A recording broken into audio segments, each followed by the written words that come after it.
unas ideas muy claras y sobre todo responder las dudas que vayan surgiendo. Tenéis que saber que en España hay un sistema de pensiones contributivas, es decir, para aquellas personas que han cotizado, y hay otro sistema de pensiones no contributivas cuando no se ha cotizado, que vamos a ver así a grosso modo. Entonces, las pensiones contributivas son la jubilación, la invalidez y las prestaciones de muerte y supervivencia. Entonces, empezando por las de muerte y supervivencia muy rápidamente, son las prestaciones que intentan paliar esa situación de necesidad que se crea cuando ha fallecido el causante. O que no se crea, porque el cónyuge, se muere mi mujer y el cónyuge que soy yo, no necesito esa prestación, pero en aquellos tiempos se creó para esa cuestión, para satisfacer situaciones de necesidad. Entonces, existen el auxilio por defunción, que es un pago único por una sola vez, que son 30 euros, antes eran 5.000 pesetas, 30 euros por una sola vez, para gastos de sepelio, y las pensiones de viudedad, que son para el cónyuge superstite, cónyuge, puede haber separación, puede haber divorcio, puede ser pareja de hecho, y ahí hay unos porcentajes que se aplican de una base reguladora. Es el 52%, normalmente puede ser también el 60% si eres mayor de 65 años y no tienes ningún otro ingreso, o incluso el 70% cuando tienes cargas familiares. Luego está la pensión de orfandad, que normalmente es para los menores de 21, pero si tienes más de 21 y no estás trabajando, hasta los 25 también la puedes percibir. Y luego está la prestación en favor de familiares, que es para nietos o hermanos menores de 18, madre, abuelos, padre, abuelos, en función de la dependencia, de la convivencia con el que ha fallecido y de que estuvieran a su cargo. Un mapa así muy claro de lo que son las pensiones de muerte y supervivencia, las pensiones familiares.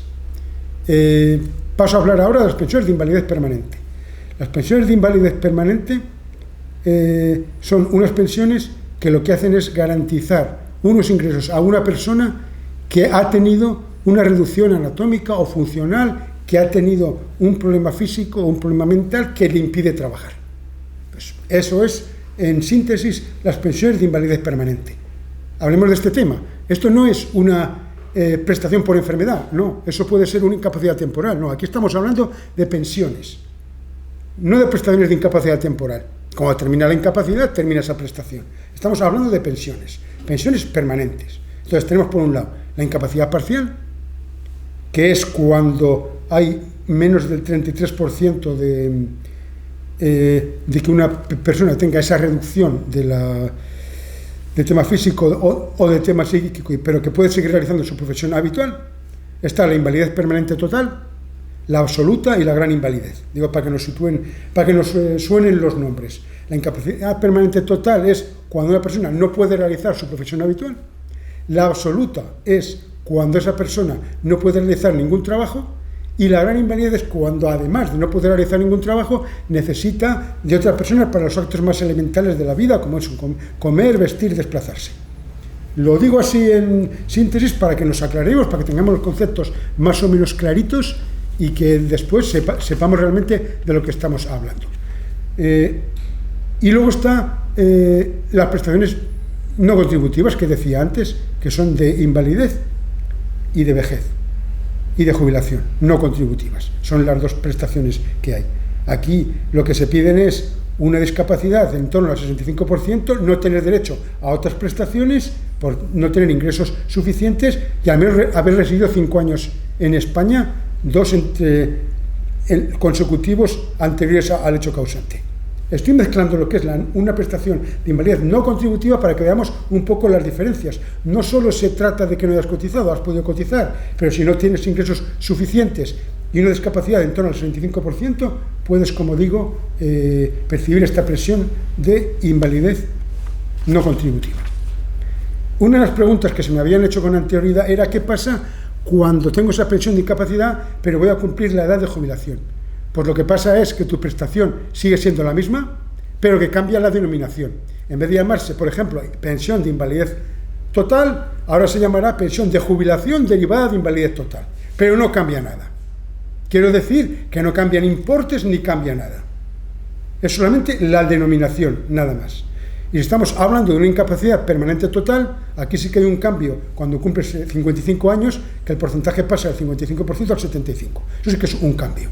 Pero en lo otro que estoy comentando no existe ningún cambio. Si cobras una prestación de invalidez absoluta, al cumplir la edad de jubilación, en ese momento cambia la denominación y sigue siendo una prestación exenta de IRPF. Lo digo para que veáis que no hay ningún cambio, salvo, como estaba comentando, el tema de la denominación. No me voy a extender en temas de porcentaje de base reguladora ni estas cuestiones, pero sí en una pregunta que nos hacía Hanna sobre qué hacer para solicitar la pensión de invalidez en España. Entonces, ahí lo que hay que decir es que hay tres opciones. Una, que se trata de una prestación de accidente de trabajo en enfermedad profesional y la empresa en la que trabajaras está con una mutua, entonces la mutua puede pedirla. Si esa empresa está con el Instituto Nacional de la Seguridad Social, para contingencias profesionales, accidente de trabajo, como digo, y enfermedad profesional, puede pedir el INS, puede pedir la prestación, o también lo puede pedir el propio interesado. Es decir, las prestaciones de invalidez permanente se pueden pedir a iniciativa del interesado o interesada, o por el INS o por la mutua. Para pedirlas, se puede pedir por cita previa o bien por internet. Y lo que hace falta normalmente es la copia del DNI, el historial clínico, muy importante, certificado de salarios reales que facilita la empresa, y si es por accidente de trabajo, pues el parte del accidente o de la enfermedad profesional. Y esto se instruye por el INS o por el ISM, si es el régimen del mar, y va al equipo de evaluación de incapacidades, y el tribunal médico decide con el dictamen propuesta si es una invalidez permanente o si no lo es. Esto es como se tramita en España, que era la pregunta, las prestaciones de invalidez permanente. Pasamos ahora a las pensiones de jubilación. Las pensiones de jubilación lo que hacen es, así como las de incapacidad permanente, lo que hacían era abonar a esa persona que ya no puede trabajar esos ingresos que le faltan en consecuencia de esa imposibilidad para la actividad laboral. Las prestaciones de jubilación lo que hacen es sustituir las rentas de trabajo por una pensión vitalicia al cumplirse la edad y no poder seguir realizando la actividad laboral. Entonces, los beneficiarios, los requisitos son estar afiliado, estar en alta, situación asimilada al alta, para poder tener derecho a esa prestación. ¿Cuáles son las situaciones asimiladas al alta? Porque que estén alta o cotizando o no, eso lo entendemos muy fácilmente.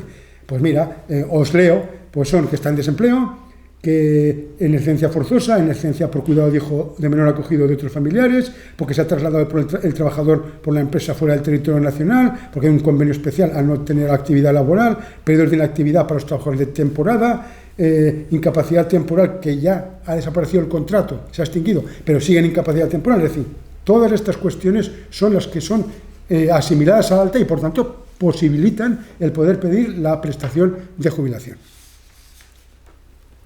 El tema de la edad es uno de los requisitos, dejar de trabajar por cumplir una determinada edad.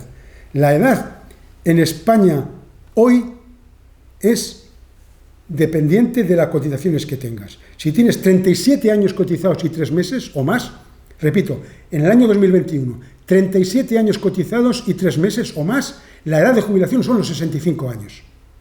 Si no tienes ese periodo cotizado, la edad de jubilación en el año 2021 son 66 años. Y esto va progresando a raíz de 2 meses hasta 2027, en lo que la edad será 67. Esta es la última reforma que se hizo de las pensiones para, a través de un periodo transitorio, llegar a la edad de jubilación ordinaria a los 67 años en 2027.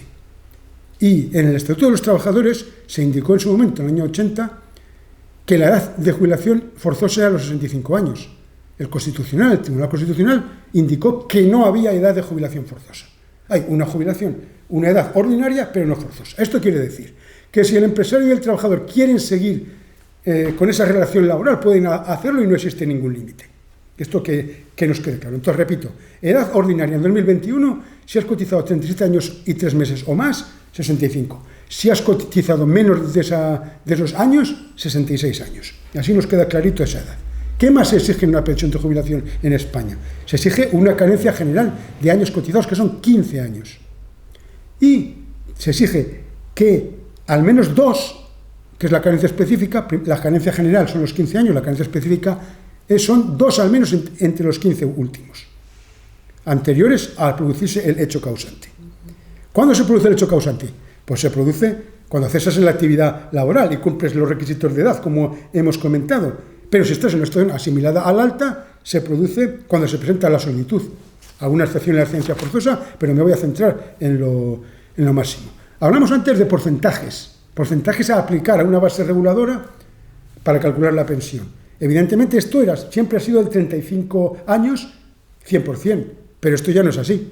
Con la reforma que se está produciendo en este periodo transitorio hasta 2027, del año 2020 a 2022, para tener el 100% tienes que tener 36 años cotizados. Si no, no tienes el 100%.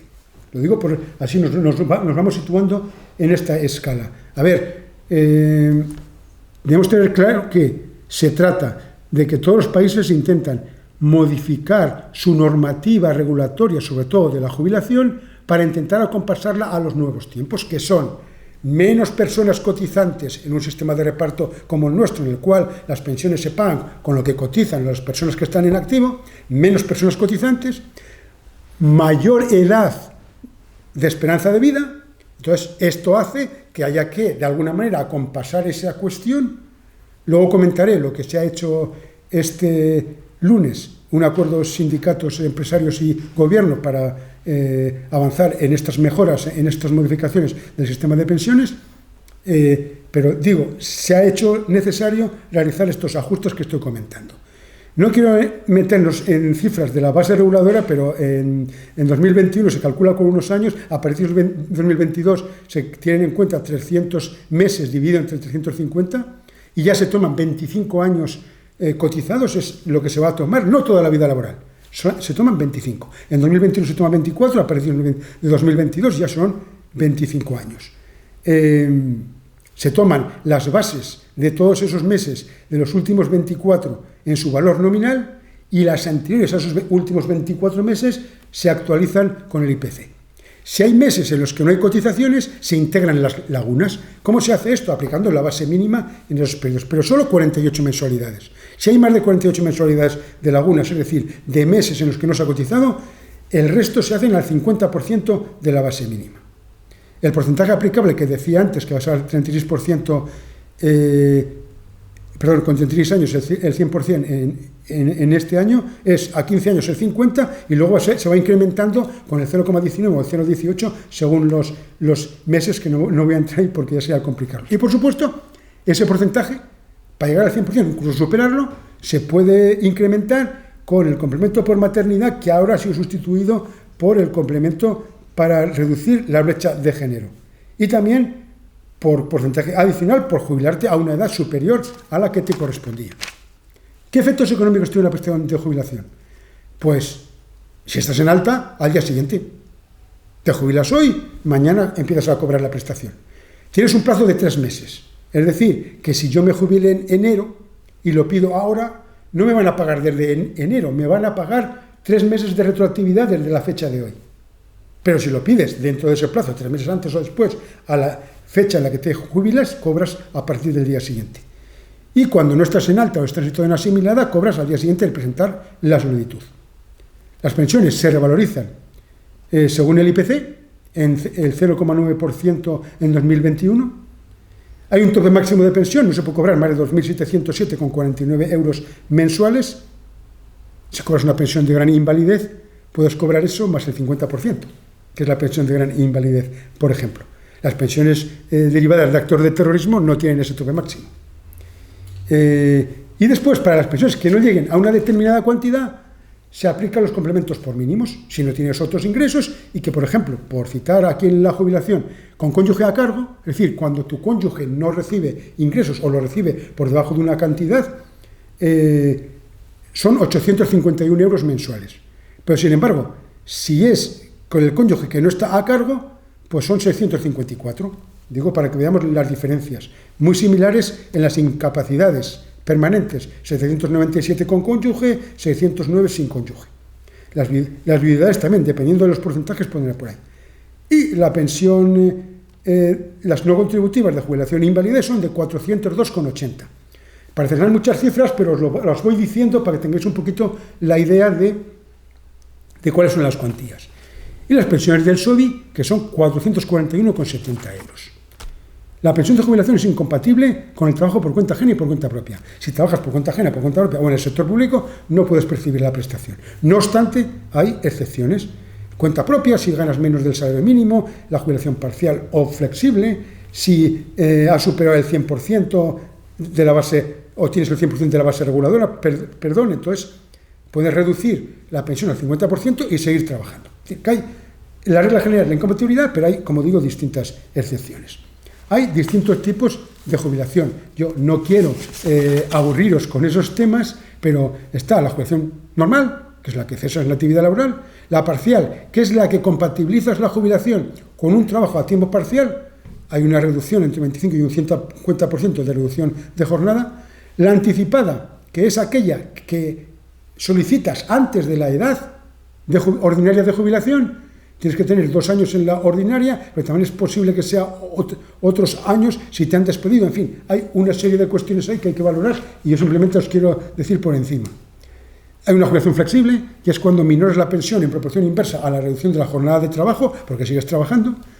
La jubilación activa, por cese por causa no imputable al trabajador. Hay toda una tabla que tengo aquí de distintos tipos de jubilación, si eres mutualista, si no lo eres, etc. Pero lo que quiero dejar claro es eso, de que en realidad hay una jubilación a la edad ordinaria que te corresponde, hay una jubilación que te puedes anticipar unos determinados años anterior a esa edad y que se aplican coeficientes reductores que varían en función de que la jubilación se produzca por un cese imputable al trabajador o porque ha sido despedido, por ejemplo, y no dejaré de hablar de la pensión SOVI.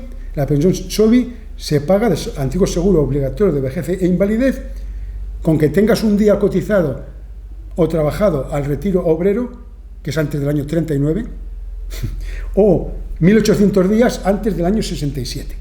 Y eso es lo que provoca la pensión SOVI, que son incompatibles con el resto de pensiones también. Voy así por encima comentando estas cuestiones.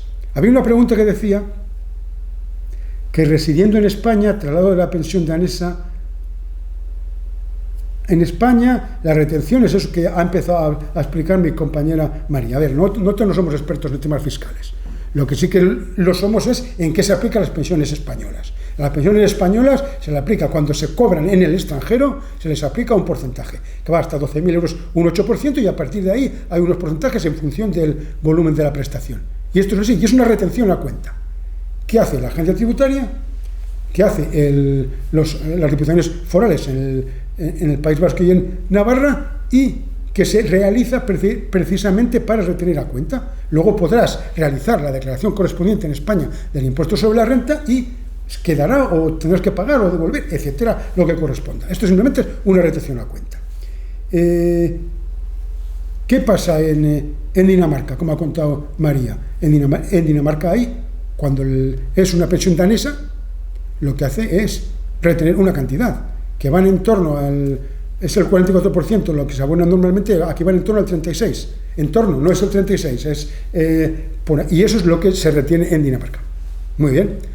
¿Qué sucede? Que luego cada país aplica a cada ciudadano, según su residencia fiscal, los impuestos correspondientes. Si tú resides más de 183 días en un país o en otro, te corresponderá tributar por todos tus bienes que tengas en todas las partes del mundo en ese país. Entonces, lo que habrá que jugar es con la diferencia de lo que se te ha retenido, sobre todo en un país como Dinamarca, con España, que no existe ese convenio para evitar la doble imposición fiscal internacional. Se tratará de valorar, con arreglo a las leyes que tengan del impuesto sobre la renta de las personas físicas, en este caso, también puede ser de sociedades, etcétera, se tratará de valorar qué mecanismos tienen esas leyes para intentar que no tributen 2 veces. Entonces, por ejemplo, hay un artículo, y nosotros no hablamos de temas fiscales nunca, porque no es nuestro tema, pero hay un artículo, es el artículo 80 de la ley del IRPF, que dice que se deduce del gravamen soportado con el límite que hubiese resultado de haberse tributado en territorio nacional. Es decir, si a esa cantidad en España le hubiera correspondido un 8, pues evidentemente se te deduce un 8 cuando hagas la declaración en España.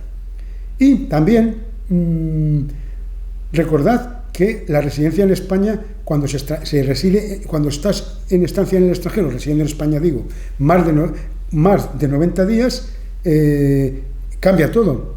Es decir, que hay unos límites para residir, para estancias en el extranjero, salvo que sea por enfermedad. Y el límite es que tiene que ser menos de 90 días. En esta cuestión, yendo a las otras preguntas que teníamos, os voy a hablar un poquito de los reglamentos comunitarios, que es lo que queda. Hemos hablado de pensiones en España, de pensiones en Dinamarca, y ahora nos queda lo que une a ambas prestaciones. Y lo que las une son los reglamentos comunitarios, que son los aplicables, y lo que intentan, ¿qué es? Intentan que se totalicen periodos entre las distintas actividades laborales que ha tenido esa persona en los distintos países, que no se pierdan cotizaciones, que se extienda esa protección que garantiza España o que garantiza Dinamarca o cualquier otro país a esa persona que se va a trabajar a otro estado, y amparar también los desplazamientos. Eso intentan los reglamentos comunitarios y los convenios bilaterales de seguridad social que tiene firmados España con diversos países. Eso es lo que se pretende, que no se pierda lo que se cotiza afuera. ¿Cómo se hace en Europa? ¿Cómo se hace en los reglamentos comunitarios?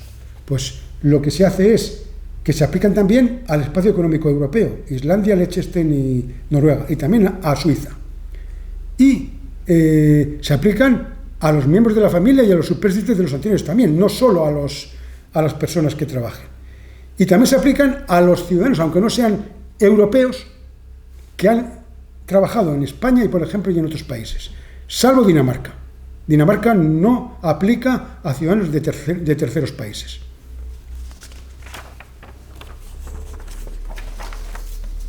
¿A qué prestaciones se aplican los reglamentos comunitarios? Pues a las de enfermedad, asistencia sanitaria, incapacidad temporal, maternidad, paternidad, invalidez, vejez, y muerte y supervivencia, accidente de trabajo, enfermedad profesional, desempleo, etc. A casi todas.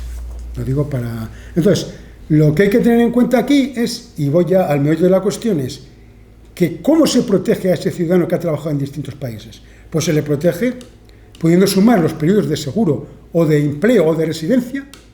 Repito, periodos de seguro en España se cotiza, de empleo o residencia en Dinamarca es la residencia, cumplidos en cualquier otro estado, de la Unión Europea, Espacio Económico Europeo o en Suiza.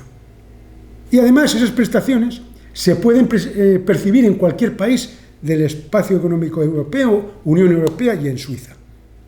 Sin embargo, las no contributivas, la que hablamos antes de la jubilación y la invalidez, solo se perciben en España y solo con arreglo a la legislación española. Esos complementos que se pagan en función de las subvenciones por alquiler de vivienda y por otras razones, aquí en Dinamarca, solo en Dinamarca, no si te vas fuera. ¿Qué requisitos decíamos para la pensión de jubilación? Decíamos que había un requisito de edad. Esto quiere decir que si te puedes jubilar en un país determinado, por ejemplo a los 62 años, y pides la pensión en España te lo van a denegar, porque esa edad no te puedes jubilar en España. No sé si me explico. Tienen que coincidir esas cosas. Lo que no quiere decir que no tengas derecho en su momento, pero en el momento actual, al no cumplir con la edad ordinaria de jubilación en España, no tienes derecho. ¿Qué pasa con las solicitudes? Pues que antes se podían pedir en los países en los que habías trabajado, ahora no, solo en el país en el que resides. Esto es una ventaja incontestable. Resides en Dinamarca, tú en España no pides nada, o en Alemania, ya se encargará la Seguridad Social danesa de, a raíz de los documentos que tú le aportes, y yo siempre sugiero que se aporte todo lo que tengas. Si tienes un informe de vida laboral en España, un informe del Ministerio de Trabajo en Alemania, lo aportes a la Seguridad Social danesa. ¿Para qué? Para que la Seguridad Social danesa lo dé traslado, y a las dos seguridades sociales de España y Alemania les sea más fácil buscar tu expediente y poder recalcular la pensión que te corresponde. Entonces, lo que hacen los países, ¿qué es? Calculan la pensión interna, es decir, la de ese país. Esa persona que está en Dinamarca lleva 20 años, entre los 15 y la edad de jubilación ordinaria en Dinamarca, le corresponderán los 40 partes de la pensión básica danesa. Luego está la ATP y luego está la pensión corporativa. Estamos en la pensión básica de jubilación por residencia danesa. ¿Le corresponde eso? Muy bien. Estamos hablando de 15. Pero sin embargo es que en España tiene 20. Entonces, Dinamarca suma a sus 15 años los 20 de España, con lo cual ya son 35/40 partes. Y luego calcular la prorrata, es decir, prorratea dice, pero a mí, como Dinamarca, solo me corresponde pagar 15. Entonces, de la cuantía más alta, es decir, de aplicar 15/40 partes, o de aplicar 35/40 partes con la prorrata correspondiente, la más alta es la que paga Dinamarca. Ahora vamos a España. En España tenemos 20 años cotizados y 15 en Dinamarca. Entonces, se suman 35. Ya cumple la normativa española, que hemos dicho que era 15 años mínimo, 2 entre los 15 últimos. Claro, los 15 últimos ha estado en Dinamarca. No cumple en España los 2 entre los 15 últimos. Claro que los cumple, para eso están los reglamentos comunitarios. He dicho que se totalizan los periodos y se consideran como si fueran del país que está calculando la pensión. Estamos calculando ahora la pensión interna en España. 20 años, le corresponde tanto porcentaje, ahí tenemos la pensión. Y luego un doble cálculo, suman los 15 años de residencia en Dinamarca, son 35. ¿Cuánto corresponde a 35? Otra cantidad.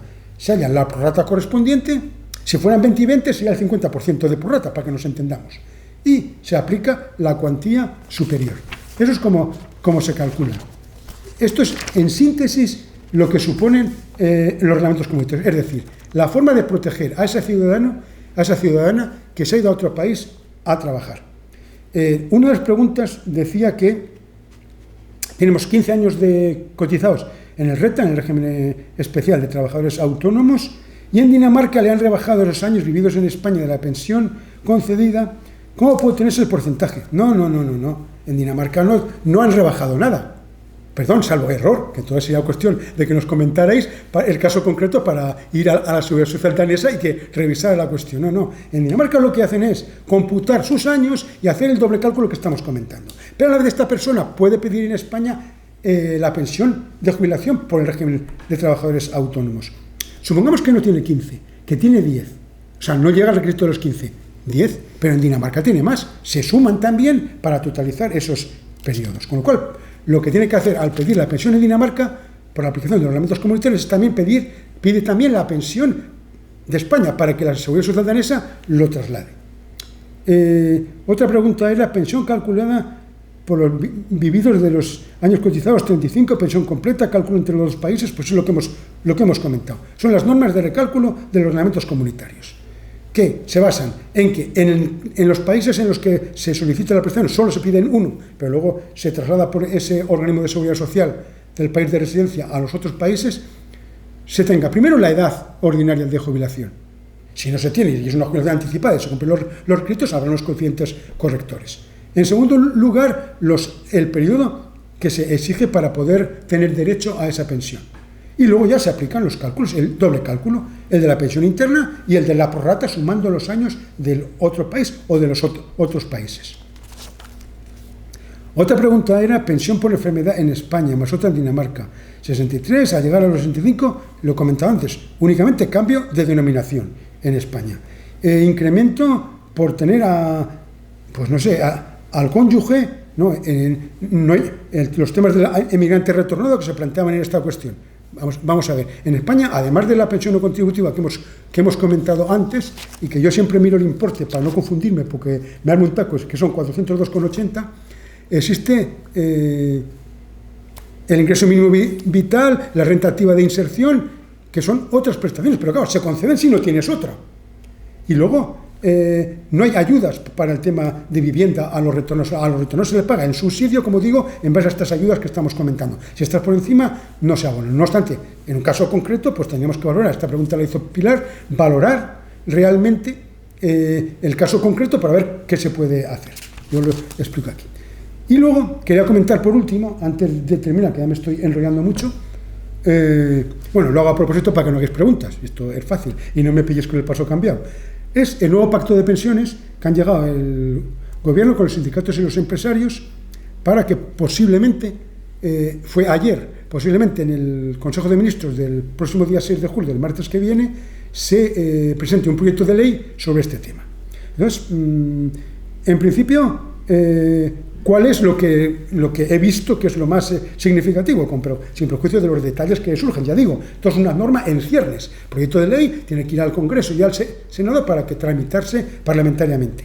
En primer lugar, En cuanto al factor de sostenibilidad, que fue la reforma que se hizo por el anterior gobierno en 2013, desaparece ese factor de sostenibilidad, que es lo que intentaba acercar y vincular las pensiones con la esperanza de vida, y se propondrá otro mecanismo corrector a partir de 2027 que no se ha especificado.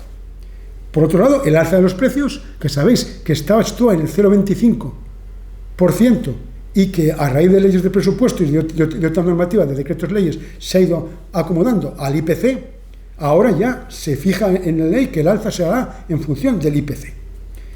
También se pretende desincentivar las jubilaciones anticipadas e incentivar el retraso en las jubilaciones. Si ahora, por ejemplo, era un 3,2% lo que se añadía al porcentaje por cada año, ahora va a ser un 4%. Y después se equiparan las pensiones de viudedad, los matrimonios con las parejas de hecho. Y también el servicio social femenino con el servicio militar masculino, que ya se reconocía el año para incrementar a los años cotizados y por ende aumentar el porcentaje que se aplica para la pensión, pues ahora también será el servicio social femenino, según una sentencia del Tribunal Supremo que se recoge en el pacto.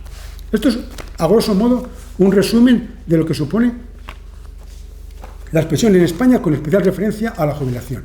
Entonces, ahora llega vuestro turno para que preguntéis lo que queráis, a ver si os puedo contestar. Gracias.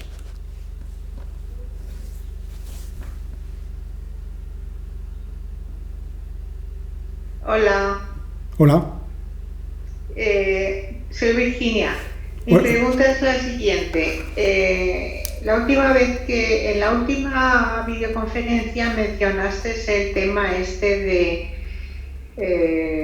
que se me suman los años trabajados en España a los años que he vivido en Dinamarca. Mi pregunta es la siguiente. Yo llevo viviendo 35 años ahora en octubre y trabajé 7 antes de venirme a Dinamarca en España. Por lo tanto, entiendo que puedo cobrar ya la pensión, pero la pensión contributiva. Pero hasta que no cumpla 67 años, en teoría no me puedo jubilar en Dinamarca. Es decir, todavía me quedan casi año y medio para cumplir los 67. Entonces mi pregunta es, ¿yo puedo reclamar la pensión española? Pero si lo hago a través de las autoridades danesas, yo hasta que no cumpla los 67 no puedo cobrar la folkepensión. Entonces, mi pregunta es, ¿cómo lo hago? La segunda pregunta es, lógicamente, por residir fiscalmente en Dinamarca, esos ingresos me los van a gravar en Dinamarca como un ingreso más. Entonces, ¿me conviene o no me conviene pedir esa pensión en España? ¿Me conviene esperar hasta que cumpla los 67 y me jubile? A ver, Virginia, vamos a ver. Primero, como bien has dicho, insisto, en el cálculo, en la aplicación de los reglamentos comunitarios de esta materia, se totalizan los periodos en los dos países, con lo cual tendrías 35 años, bueno, y los que te falten para cumplir 67, que irás acumulando más los 7 de España. A lo mejor no te hace falta, pero a los 40 llegas seguro. Bien, que es lo máximo en Dinamarca que se exige. Por eso, que tengo entendido que yo ya podría pedir la pensión española. No, estoy hablando de la pensión danesa primero. Ahora pasamos a la española. En la española serían los 7 que tienes cotizados, con los que no tendrías derecho a ninguna pensión en España porque se exigen 15, pero al tener 35 en Dinamarca se sumarían y ya completarías la cuestión. Eso sí, entonces se calcularía la pensión prorrateando, es decir, a 7 años tanto, o sea, a 42 tanto, 7 y 35, a 7 tanto, sería la pensión. Pero hay otro factor, debes tener la edad para cobrar la pensión en España, edad que este año es de 66. El año que viene será 66 y 2 meses. Lo digo porque, claro, si no tienes 66 años, no vas a poder percibir la pensión en España. No los tengo. Pues entonces no la vas a percibir, ¿vale? Entonces olvídate. Claro, o sea, ese es el tema. He dicho que si tenías más de 37 años y 3 meses cotizados, son 65. Si no los tienes, que no los tienes, porque solo tienes 7, más 35 sería 42, entonces serían 66. Si computamos los años de Dinamarca, podías tenerlos. Lo que pasa es que luego hay que ver qué pensión pequeña tienes, o no, eso es a valorar por ti. El tema es que lo tienes que pedir, que otra de tus preguntas, en Dinamarca. No se puede pedir en España. Tú resides en Dinamarca, tienes que ir a la Seguridad Social danesa a pedir la prestación. Ellos no te podrán dar la suya porque no llegas a la edad mínima para tener derecho, pero sí que lo podrán mandar a España. Yo no sé, por la cantidad de pensión que te vaya a pagar, si te interesa o no hacerlo. Pero no lo sé. Lo que sí que podemos hacer con tu caso concreto, si te parece, es que luego en el correo de la consejería, que ahora es ctrabajo.dinamarca@gmail.com, repito, C de consejería, trabajo, Dinamarca, todo seguido sin puntos, @gmail.com. Si nos envías un correo con tus datos, pues preguntaremos al Instituto Nacional de Seguridad Social en España para que nos diga en qué provincia trabajaste. Madrid. Le pediremos a Madrid, a la calle Serrano 102, que nos facilite cuánto podría quedarte. Lo digo por si te interesa, eso es una opción siempre. Sí, me interesaría, yo pues lo eso, agradecería. Pues eso, lo hacemos así, ¿vale? Nos envías un correo con tus datos y así. Más preguntas, por favor. Gracias, Virginia. Carlos, aquí hay una pregunta por escrito, que bueno, creo que está un poquito ya contestada, pero para asegurarnos, de un chico pues que ha llegado a Dinamarca en 2015 y se quiere ir ahora en el 2021. Dice, ¿qué documentación tengo que pedir en Dinamarca para transferir los años cotizados a su vida laboral al Ministerio en España? Me habías comentado que ahora en los países cada uno tiene que ser el lugar de residencia, habías comentado, ¿no? Sí. ¿Se encarga la Seguridad Social? Sí, vamos a ver. Se encarga la Seguridad Social del país donde se reside, con lo cual este chico, si se va a España otra vez, vuelve para allá, ya no va a estar en Dinamarca. Entonces, cuando pida la pensión, la pedirá en España. Aquí los años no se transfieren. En la vida laboral española jamás van a constar años cotizados o resididos en otros países. No, cada país tiene los suyos y luego cuando llega el momento de la jubilación, pues hacen el doble cálculo que hemos comentado.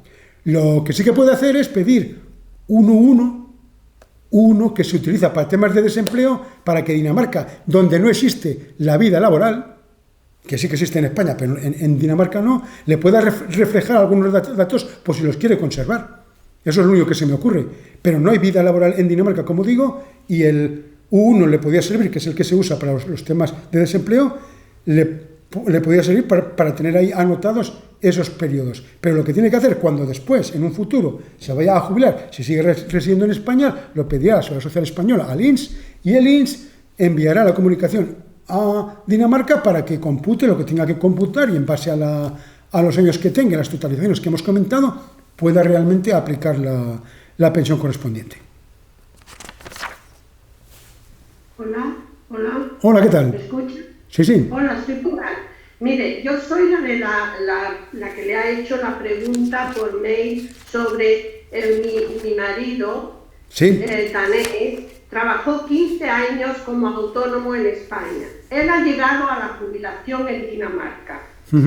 Indudablemente Dinamarca le ha tenido en cuenta esos 15 años que estaba fuera de Dinamarca. Por tanto, él ha tenido que trabajar 2 años más para poder tener los 40 vividos, los 40 en Dinamarca. Pero Dinamarca ha solicitado a España lo correspondiente a los 15 años como autónomo y España se lo ha denegado. Entonces yo me pregunto, ¿la Seguridad Social se come esa cotización de 15 años de mi marido? ¿O usted nos puede ayudar? Una preguntita. A que no se pierdan. Porque Dinamarca lo solicitó en su momento cuando mi marido hace un año llegó a la jubilación. Él ya es jubilado danés. Y España lo denegó. Entonces, yo me pregunto el por qué... Si me permite... Perdón, Sí, dígame. Sí, gracias. Esa persona, su marido, ¿cuántos años tiene ahora? Mi marido tiene 67, pero Bien. él ha trabajado hasta el año pasado. A los 65 él podía jubilarse, pero trabajó 66, 67. Lleva un año jubilado. Cuando le tocó la jubilación danesa, también en Dinamarca, solicitó los 15 años de España, pero España le contestó negativamente. Bien, y Por tanto, mi marido no percibe nada de esos 15 años discúlpeme, trabajados en España. ¿cuál fue el motivo de la denegación? Esa es la madre del cordero. ¿Por qué lo denegó España? ¿Qué pone en la resolución No lo sé. denegatoria? ¿No tienen una resolución denegatoria de España? Ahora mismo no lo recuerda. Sí Claro, es que hay que ver. A ver, su caso concreto, como he dicho con Virginia, lo podemos ver y preguntar sin ningún problema. Pero digo, si en la denegación gustaría. habrá una causa. Y entonces, claro, lo digo porque ha podido haber un error o no, pero si se lo han denegado, habrá alguna causa. Entonces, si le parece, envíenos un correo con los datos de su marido, si eso está tan amable, y preguntaremos a España que nos diga las razones de la denegación. Porque lo que me está comentando usted va en contra de todo lo que acabo de explicar. No sé si nos entendemos. Exactamente. Por eso. Entonces, Eso es. por eso, como la Seguridad Social Española está aplicando los reglamentos comunitarios, si hay, en ese caso ha debido haber algún problema o algún error. Sea como fuere, Incluso, nos lo diga. Perdone, incluso cuando estuve en España solicitamos ¿cómo se llama? El tiempo vivido. La vida laboral. La vida laboral, y lo tenemos todo. Por eso yo me quedé muy chocada de que se lo denegaran. Entonces, si me disculpa, el correo electrónico, el correo, porque sí me gustaría... pues si el correo electrónico, sería lo repito, ¿sí? C de consejería, C de consejería, trabajo, Dinamarca, @gmail.com. @gmail. Muy bien. Entonces, gracias. nos lo envía ahí. Nos pondremos en contacto con usted Genial. y le mandaremos documentación para ver si nos puede... Sí, por favor, envíenme escaneo, si es usted tan amable, la vida laboral. ¿Vale? Exactamente. Perfecto. Muchas gracias. A usted.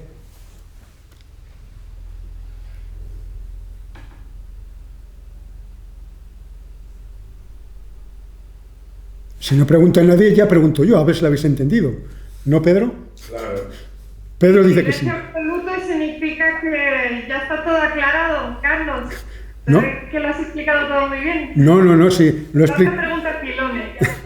No, mucha información y muy interesante. Como yo he puesto cómo se graba para poder ver el vídeo completo y luego tomar nota parando el vídeo, porque ha sido mucha cosa, pero muy informativo. Muchas Mucha gracias. información y muy interesante, muy buena. Sí, muy interesante, y ahora necesitamos tiempo para digerirla. Vale, pues entonces esto significa que en septiembre o algo así habrá que montar otra videoconferencia, que se lo digo a los de Casa de España, para, ¿cómo se dice?, resolver dudas. ¿Les parece? Exacto, Para exacto. volver a preguntarte otra vez todo lo que no nos aclaramos. Nada, sin problemas, sin ningún problema. Muy bien.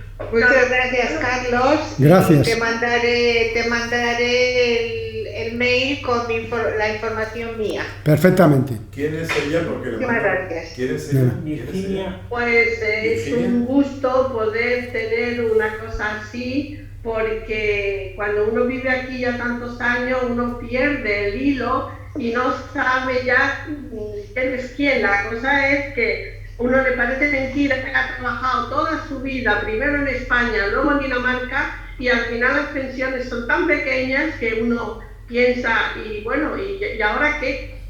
Porque hay de verdad muchísima confusión, mucha, y tenerte aquí ha sido un regalo del cielo. No, es Casa de España es la responsable de todo, la que monta todo, y Manolo, que está aquí detrás, el que se encarga de que esto funcione. Que lo sepáis.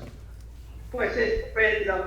Muchas gracias, Carlos. Nada. Muchas gracias. A ti. Exacto, muchas gracias a todos. Gracias. Vale, adiós. Muchas gracias. En el Adiós. chat te está dando también las gracias, Carlos. Venga. Entonces, pues bueno, pues ya esperamos al otoño, como dices tú, para montar la próxima para seguir resolviendo dudas. Perfectamente. Exacto. Nada, entonces que disfrutéis de un buen verano, que lo paséis bien. Bueno, yo el jueves voy a España, así que Muchas después gracias. de esta pandemia, Estupendo. estoy ya deseando. Así que buenas vacaciones a todos. Gracias. Gracias. Igualmente. Gracias a todos. Ya. Igualmente. Gracias, hasta luego. Hasta luego.